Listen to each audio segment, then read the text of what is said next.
Eu olho para o tema dessa conferência e se há um momento no ministério em que fico sobrecarregado com o sentido de inadequação, é quando eu tenho a responsabilidade de pregar sobre a obra e a pessoa de Cristo. Não há nenhum tópico superior para qualquer um de nós abordar.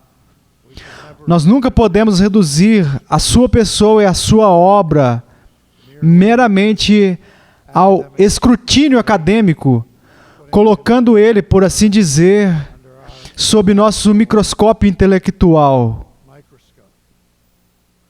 Porque ele não é apenas o nosso Salvador, mas é o nosso Senhor.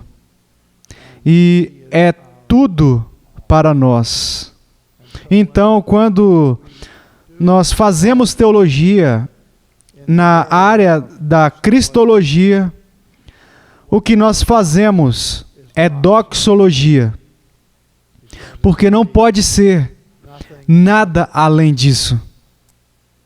O meu tópico esta noite é falar a respeito da atual crise na cristologia que a igreja enfrenta. E eu gostaria de começar lendo uma pequena passagem do Evangelho de acordo com Mateus, capítulo 3, começando naquele livro no versículo 13. E vamos ler até o versículo 17. Se vocês são da St. Andrews, podem ficar sentados, porque não é um culto de adoração no domingo de manhã. Então, ouça a palavra de Deus. Por esse tempo, dirigiu-se Jesus da Galiléia para o Jordão, a fim de que João o batizasse. Ele, porém, o dissuadia, dizendo: Eu é que preciso ser batizado por ti, e tu vens a mim? Mas Jesus lhe respondeu: Deixa por enquanto, porque assim nos convém cumprir toda a justiça. Então ele o admitiu.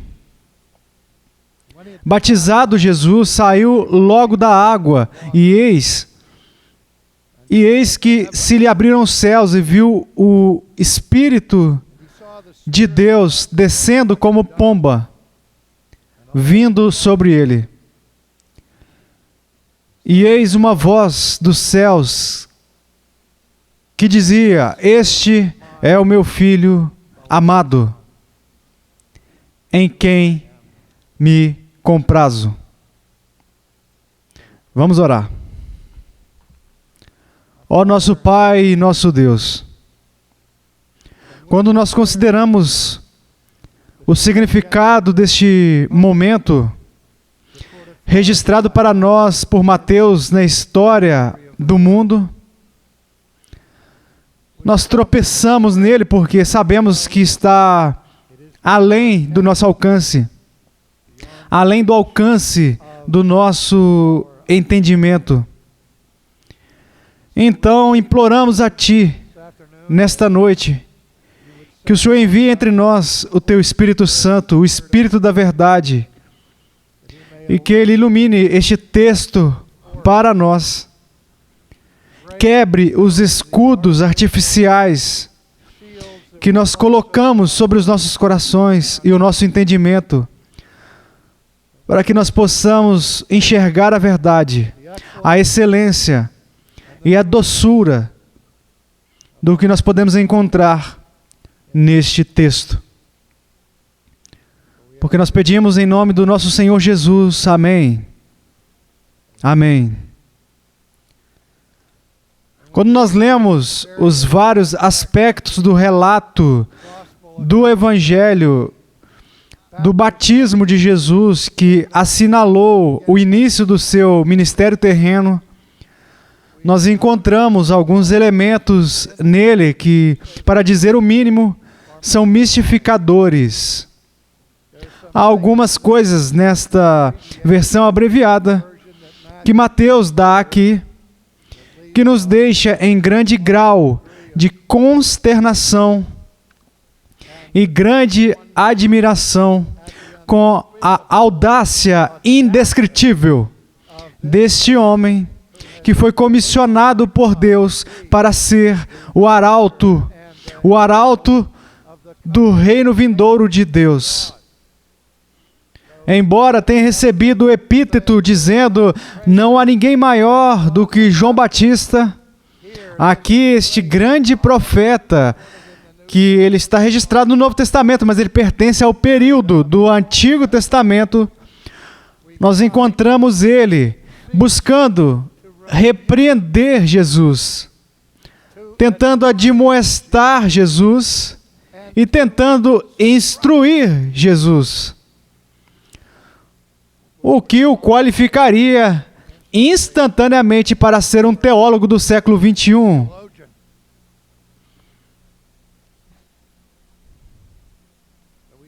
Agora nós vemos que Jesus veio a João no Jordão para ser batizado. E nós lemos que João tentou impedi-lo. Quê? Você está tentando impedir Jesus? Você acabou de cantar o Agnus Dei e disse: eis o Cordeiro de Deus que vem para tirar o pecado do mundo. E você disse que não era digno de desatar as amarras de suas sandálias e que você deveria diminuir para que ele pudesse crescer, e ainda você quer instruí-lo e impedi-lo de fazer o que ele veio para fazer. Bem, por que diabos um homem tão piedoso como João Batista seria tão audacioso a ponto de buscar instruir Jesus? Bem, a resposta é muito clara aqui no texto. Por que ele tentou impedi-lo? Porque ele disse para ele: eu preciso ser batizado por ti, e você vem a mim? Você não está entendendo, Jesus? Você não entende o que está acontecendo aqui? Eu estou batizando pessoas para o arrependimento de seus pecados. E eu sei que você não tem nenhum. Você não tem mancha. Então, você ser batizado vai contradizer todo o propósito do meu ministério terreno. Jesus, eu não sei o que você bebeu ou o que fumou nesta manhã, mas você entendeu errado. Você que deveria estar me batizando. Olhe para mim, há manchas em mim. Eu não sou o Cordeiro de Deus.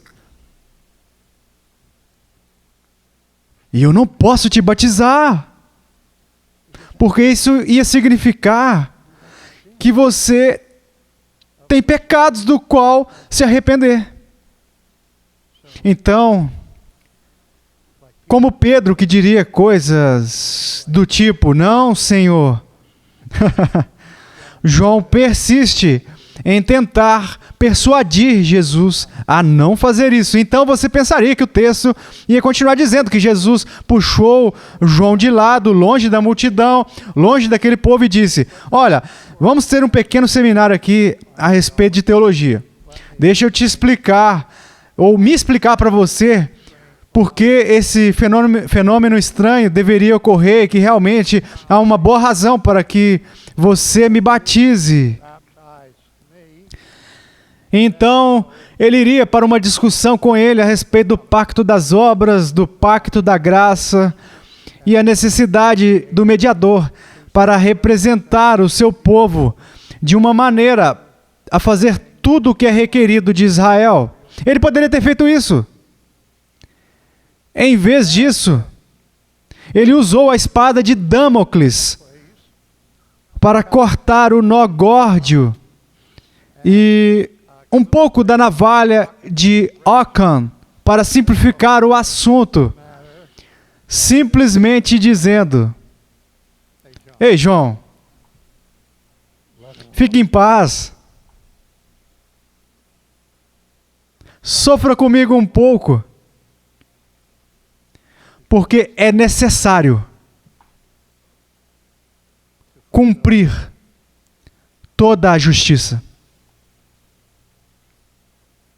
Eu sei que você não entende. Apenas faça, porque eu disse para você fazer. E o restante é história bíblica. João disse, sim, Senhor, e batizou. E começou a batizar Jesus. Mas notamos neste texto um ponto que eu acredito estar no cerne de uma das questões mais significativas a respeito da pessoa e da obra de Cristo que a igreja enfrenta hoje em dia. E eu acho que vai continuar a enfrentar ao longo do século 21. Frequentemente, eu sou questionado por interlocutores quais são os problemas mais sérios que a igreja irá enfrentar nas próximas décadas. E eu rogo, não o quinto, mas a resposta do profeta Amós. Eu não sou profeta, nem filho de um profeta. Então eu não sei o que vai acontecer amanhã na igreja, muito menos daqui a 10 anos. Mas o meu melhor palpite, e isso é tudo, é um palpite, é que as grandes questões que enfrentaremos nas próximas décadas serão concernentes ao entendimento da igreja sobre Jesus. Quem ele é e o que ele fez durante o seu ministério terreno. Agora, que a igreja deve enfrentar uma crise com respeito à pessoa e à obra de Jesus não é nenhuma novidade. Se sabemos alguma coisa a respeito da história da igreja, sabemos que já se passaram 4 séculos desde o advento de Jesus, onde a compreensão da igreja a respeito da pessoa e a obra de Cristo atingiu um ponto de massa crítica. Esses séculos foram o século IV, o século V, o século XIX e o século XX. No 4º século, tivemos a controvérsia ariana que desafiou o entendimento da igreja a respeito da divindade de Cristo, que consequentemente conduziu ao concílio de Nicéia e ao credo niceno. No século V, o ataque dos monovisitas e nestorianos, novamente ao entendimento da igreja sobre a natureza dual de Jesus e o mistério da encarnação, que culminou no concílio de Calcedônia em 451. Depois, no século XIX, com o advento do liberalismo europeu, ou o chamado liberalismo do século XIX, que negava o sobrenatural quase completamente, como encontrado com relação a Jesus, seu nascimento virginal, a sua expiação satisfatória, a sua ascensão, o seu retorno no final dos tempos e cada milagre que ele realizou neste planeta, cujo ceticismo crítico e naturalismo transbordou e se espalhou por todo o mundo no século XX e controlou virtualmente todas as denominações importantes, certamente neste país. Agora nós estamos apenas no início do século XXI. E, portanto, esta crise de ceticismo que já dura mais de 200 anos ainda não acabou. Continua. Mas o que eu acho mais alarmante a respeito disso é que a crise na cristologia, hoje em dia, não está confinada às instituições liberais ou às chamadas igrejas tradicionais, mas levantou sua cabeça no próprio coração dos chamados círculos evangélicos. Agora, na década de 90, nós tivemos uma iniciativa de líderes importantes, eruditos evangélicos e pregadores, com estudiosos da comunhão católica romana, na qual uma declaração foi feita conjuntamente com o título Evangélicos e Católicos Juntos. Na maior parte, uma iniciativa de ficar ombro a ombro para abordar o que nós chamamos de questões da graça comum na nossa cultura, como o aborto, o relativismo e outras coisas.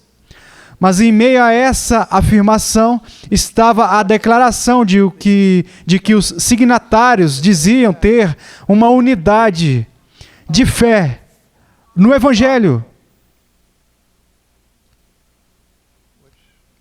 O que levantou um clamor entre o mundo evangélico que dizia: desde quando Roma repudiou seu anátema do Evangelho, como o entendemos? Como podemos dizer que nós temos uma união de fé no Evangelho quando existe uma compreensão tão radicalmente diferente do que o Evangelho é? Bem, muito sangue teológico foi derramado sobre essa controvérsia, porque o artigo da justificação pela fé somente, que era o que Lutero chamava de artigo a respeito do qual a igreja se firma ou cai, estava agora sendo questionado dentro do evangelicalismo. Então, os elaboradores da ECT nos deram o volume 2, muito mais, tentando responder aos críticos que viam uma ameaça à doutrina da justificação somente pela fé. E neste, eles disseram que nós, de ambos os lados, concordamos nos elementos fundamentais da doutrina da justificação somente pela fé. No entanto, a linguagem da imputação permanece sobre a mesa. Michael Horton, do sul da Califórnia, respondeu a isso, dizendo que se todos os ingredientes da justificação somente pela fé forem concordados aqui, é como dizer que você pode ter biscoitos de chocolate, colocando açúcar e farinha, e fazendo biscoitos e simplesmente deixando de fora um pequeno elemento de gotas de chocolate. E pensar que você ainda tem biscoitos de chocolate. Bem, queridos amigos, você não pode comer biscoitos de chocolate sem pedaços de chocolate. Pode parecer um biscoito de chocolate. Pode grasnar como um biscoito de chocolate. Mas não é um biscoito de chocolate.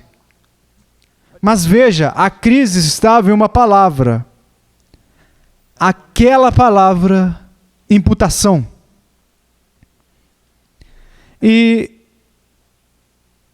ironicamente, que no século XVI, após o maior e mais significativo cisma ocorrido na história da cristandade com a Reforma Protestante, houve tentativas muito sérias de estudiosos e líderes muito sérios para curar essa cisão e trazer os partidos dos protestantes e os católicos romanos juntos para se reunirem, para reunificar a igreja. Longas discussões ocorreram e em Regensburg as partes chegaram perto de se reconciliar. Mas qual foi o ponto crítico? Qual foi o ponto em que Roma se engasgou? Imputação.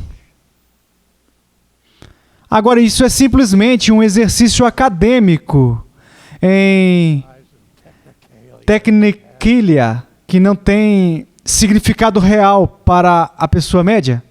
Que diferença faz? A diferença é simplesmente céu ou inferno. Essa é a diferença que faz. A Bíblia diz que se o Senhor assinalasse a iniquidade, ela faz uma pergunta retórica: quem resistiria? Eu sei que não suportaria. Se eu for julgado em última análise nos portões do céu, com base em minha justiça, mesmo que essa justiça tenha sido adquirida por intermédio dos dons da graça, eu não suportaria. No Concílio de Trento, no século XVI, na sucessão, Roma declarou que para uma pessoa ser justificada, ela tem que ter fé. Ela tem que ter a graça. E tem que ter Jesus. Eles repudiaram categoricamente o pelagianismo puro. Nem então, ou desde então, Roma disse que uma pessoa pode ser salva por sua própria justiça sem a ajuda da graça, ou sem a ajuda de Cristo, ou sem a presença da fé. Portanto, muitas vezes, nós entendemos mal a disputa, mas a questão era esta. No tribunal, quando Deus declara uma pessoa justa ou injusta, qual é a base, ou quais são os fundamentos pelos quais Deus declara uma pessoa justa? E a diferença é esta. Deixa eu voltar apenas um segundo e dizer que quando articulamos a diferença entre a visão romana da justificação e a visão reformada da justificação, usamos algumas palavras que são um pouco técnicas. As duas palavras são analíticas e sintéticas. Deixa eu usar um segundo para descompactar esses termos. Quando falamos de justificação analítica, como Roma faz, o termo analítico se refere a uma afirmação em que quando algo é predicado de um sujeito, não há nada de novo no predicado que já não estivesse presente no sujeito. Por exemplo, se eu definir um solteiro como um homem solteiro, o que afirmei do solteiro não fornece nenhuma informação nova que já não existisse na definição da palavra solteiro. Se eu dissesse que um triângulo tem 3 lados, o que eu prediquei sobre o triângulo não forneceu nenhuma informação nova.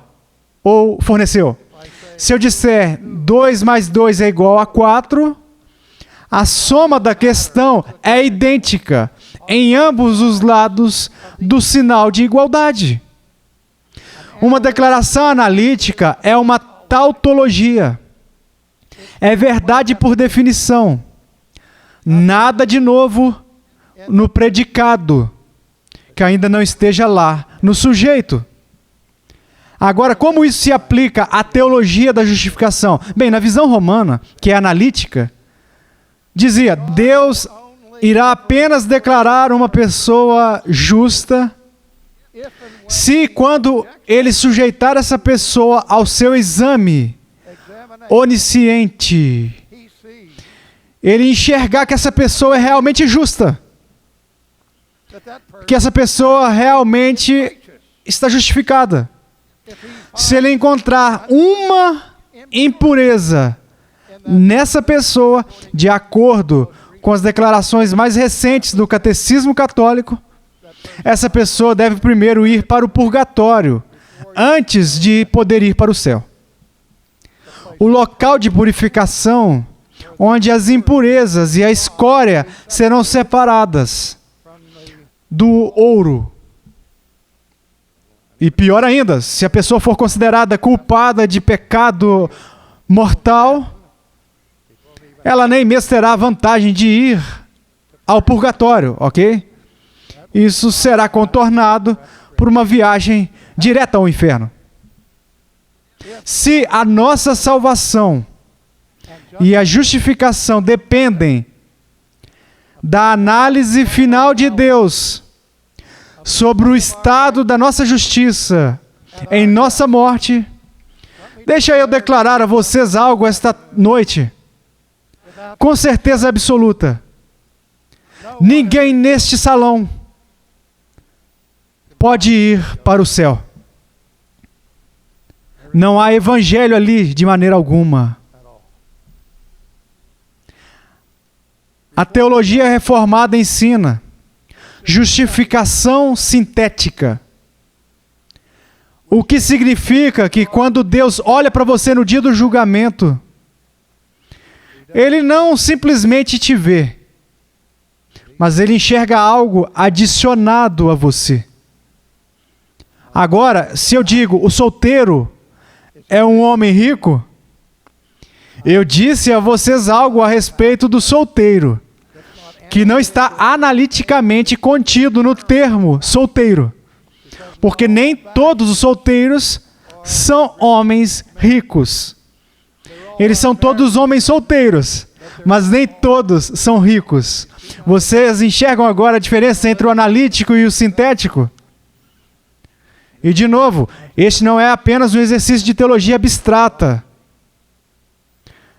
mas a nossa vida e morte dependem disso. Porque a única maneira de chegar ao céu é que quando Deus olha para mim, Ele enxerga algo adicionado a mim. E o que é adicionado a mim é a justiça perfeita de Jesus Cristo. Veja, quando dizemos que a justificação é somente pela fé, isso é apenas uma abreviatura teológica para dizer a justificação é somente por Cristo. Por uma justiça que não é encontrada em mim, mas é considerada por mim, atribuída a mim pelo forense julgamento de Deus, quando todos os que vêm diante dele, colocando a sua confiança em Cristo, são cobertos e revestidos pela imputação, a transferência de sua justiça para nós. Então, quão importante é a imputação? Sem ela, ou sem ele, nós perecemos. Com ele, nós entramos para a família de Deus e vivemos na glória para todo o sempre.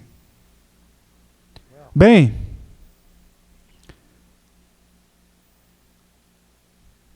de onde vem essa justiça que se torna a nossa possessão e que levamos conosco para o tribunal de Deus? De novo, não é a nossa própria justiça, não é nada que nós tenhamos conquistado. É o que Lutero chamou de alienio justitia, uma justiça estrangeira. Uma justiça estrangeira.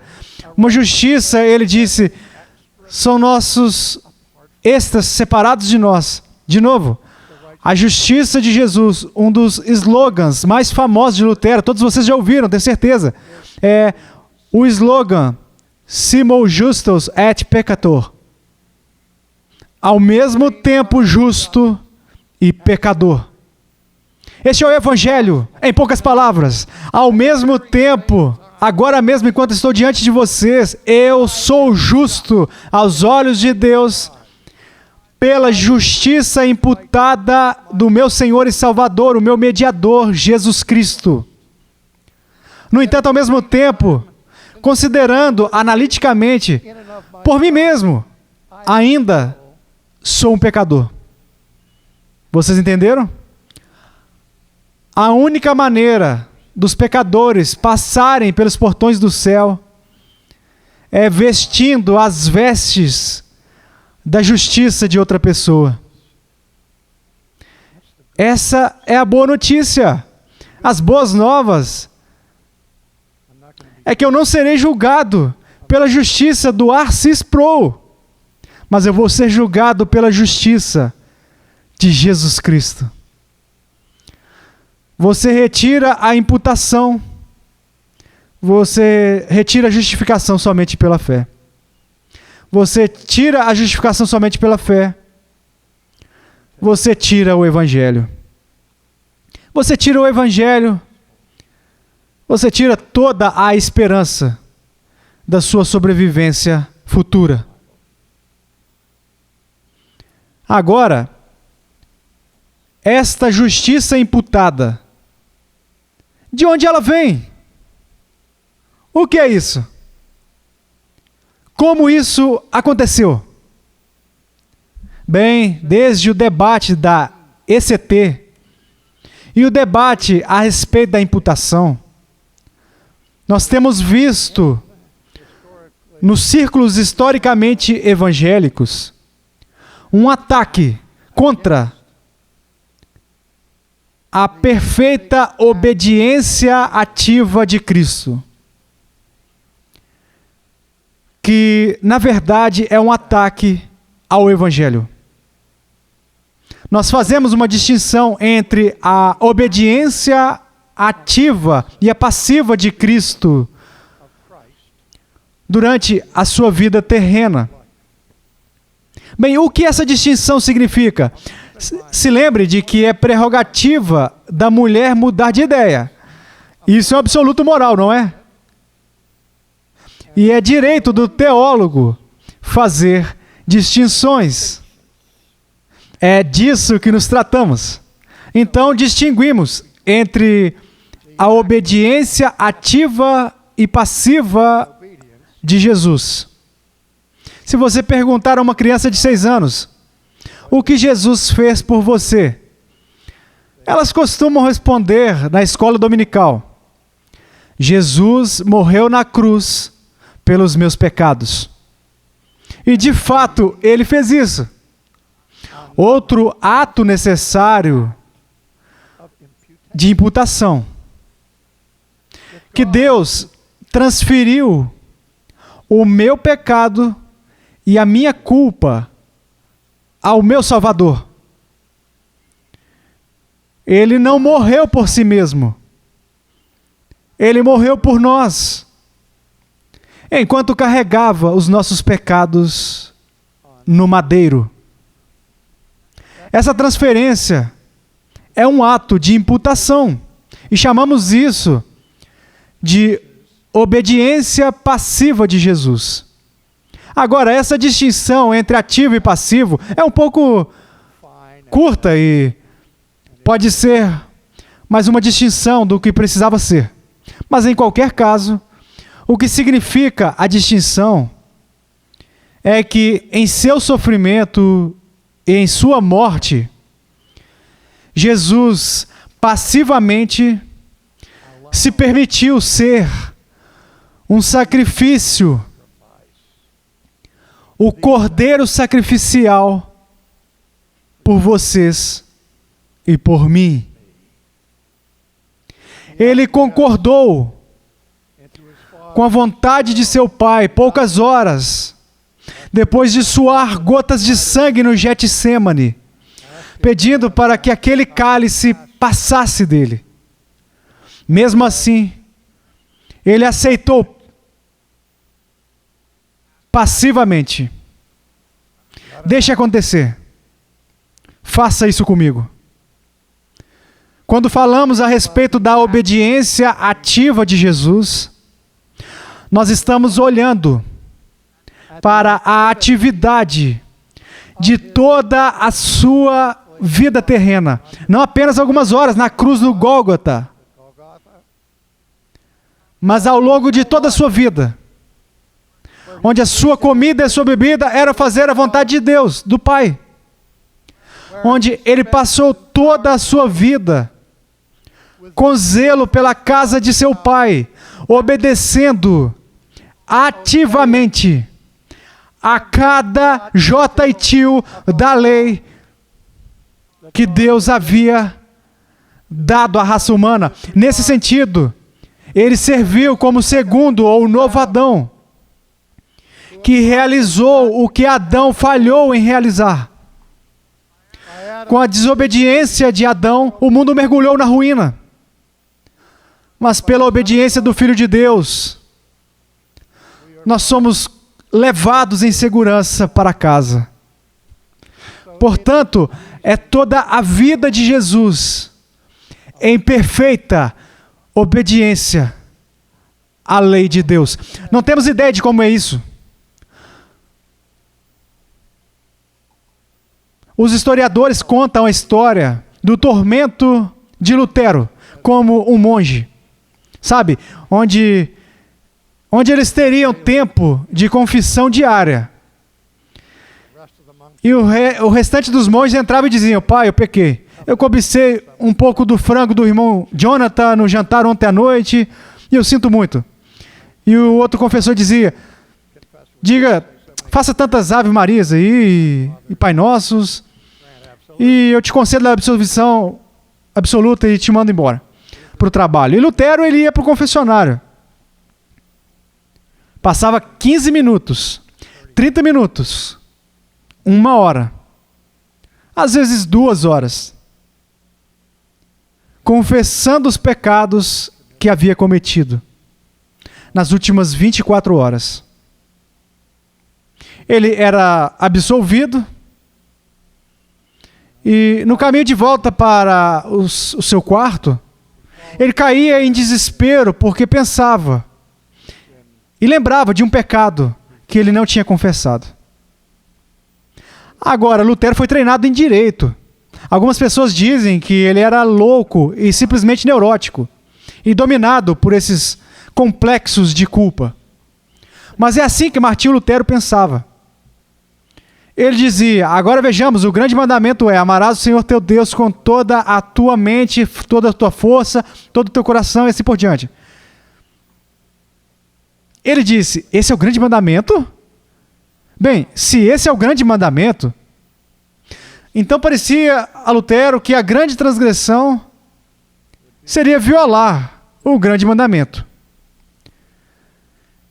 Então ele pensava e dizia: eu tenho um pouco de afeto em meu coração por Deus, pelo meu Senhor. Mas todo o meu coração? Eu não amei a Deus de todo o meu coração por um único segundo na minha vida, para não mencionar nas últimas 24 horas. Com toda a minha mente? Eu dediquei toda a minha mente ao serviço de Deus? Bem, Lutero dizia: tenho sido um estudioso sério, estudo muito, eu leio muitos livros. Mas muitas vezes, quando estou lendo, minha mente está juntando lã, está vagando para lá e para cá. Eu não fui devoto a ti com todas as habilidades intelectuais que o Senhor me deu para a sua glória. Não. Não. Agora, quantos dias Jesus viveu neste mundo sem amar o Pai com todo o seu coração? Quantas tardes Jesus deixou de amar o Pai com toda a sua mente? Ou com todas as suas forças? Veja, se ele tivesse falhado em guardar o grande mandamento por um segundo em toda a sua vida, ele não poderia ter sido o nosso Salvador. Porque Deus exigiu um cordeiro sem mancha. Não apenas a justiça. Não apenas a justiça ativa, mas a perfeita justiça ativa. Era o que era exigido. Existem aqueles que se autodenominam evangélicos, que negam a obediência passiva ao dizer que Jesus, sendo um substituto para satisfazer as demandas da justiça e da retidão de Deus, por estar sofrendo na presença das mãos do Pai, que essa visão envolve Deus em abuso cósmico de crianças. Eu já ouvi muita heresia na minha vida, mas nada pior do que isso. Ou aqueles que contestam a imputação e a perfeita justiça ativa de Jesus, porque não gostam da distinção entre a aliança das obras e a aliança da graça, que o povo reformado ensina que inicialmente a aliança que Deus fez com Adão era uma aliança de obras. Que as promessas e os benefícios que foram dados a eles foram condicionados ao cumprimento do período probatório, prestando obediência ao Pai. E depois que eles falharam, se houvesse alguma salvação, desde o primeiro momento em que Adão e Eva pecaram, que Deus continuou a ter comunhão com eles, e desceu para vestir e cobrir nudez deles, Ele instituiu um pacto de graça, onde Ele disse: por minha graça, a semente da mulher esmagará a semente da cabeça da serpente. E desde aquele momento, qualquer pessoa que já foi salva pela graça. E por causa disso, alguns dizem: bem, ouça, Deus nem mesmo teve que fazer um pacto com Adão e Eva, e o próprio fato de que ele se rebaixou para fazer um pacto com suas criaturas foi uma coisa graciosa. Então por que esse conceito da aliança de obras? Bem, nesse sentido, isso é verdade, mas de novo, você pergunta por que essas distinções são feitas teologicamente. E aqui está a resposta. Em última análise, nós não somos justificados pela fé. Em última análise, somos justificados por obras. Mas não as nossas obras. As obras de Cristo. Que, cumprindo a aliança da graça, por intermédio da sua obediência perfeita e ativa, cumpriu os termos da aliança das obras. E Ele fez isso vicariamente por seu povo. Então, essa disputa teológica que está feroz, mesmo enquanto falo esta noite, novamente, não é uma questão abstrata de teologia. Eu ouço isso o tempo todo de pessoas dizendo: eu não estou interessado em doutrina, eu estou interessado em relacionamentos, estou interessado em Jesus. Ah, a doutrina divide. Claro que a doutrina divide. Quando ela nunca dividiu? Eu vou te dizer o que a primeira divisão da doutrina produziu. Foi quando esse sujeito entrou no Jardim do Éden. E eu estou supondo que você tem que me ajudar aqui, Mike. Não acho que ele estava escorregando no chão ainda, acho que provavelmente estava de pé. E ele foi até Eva e disse: Deus disse que se você comer da árvore, com certeza morrerá. Que tipo de doutrina é essa? Você não morrerá. Que diferença faz? Você percebe que a queda da raça humana foi uma questão doutrinária profundamente teológica? Quem está falando a verdade? Deus ou a serpente? Então eu rogo, nunca seja arrogante sobre a verdade de Deus. Se a verdade de Deus não importasse, não haveria razão para estarmos aqui nesta noite. Não haveria razão para ter o Reformation Bible College. Mas é importante, porque Cristo é importante. E porque Deus é importante. E porque nós somos importantes para Ele. Vamos orar. Ó Pai nosso, a eternidade não é longa o suficiente para te louvarmos e agradecermos pelo dom da perfeita obediência ativa de Jesus, pela imputação da tua justiça a nós e a sua presença. Obrigado, não apenas por um Salvador adequado, mas pelo Salvador perfeito.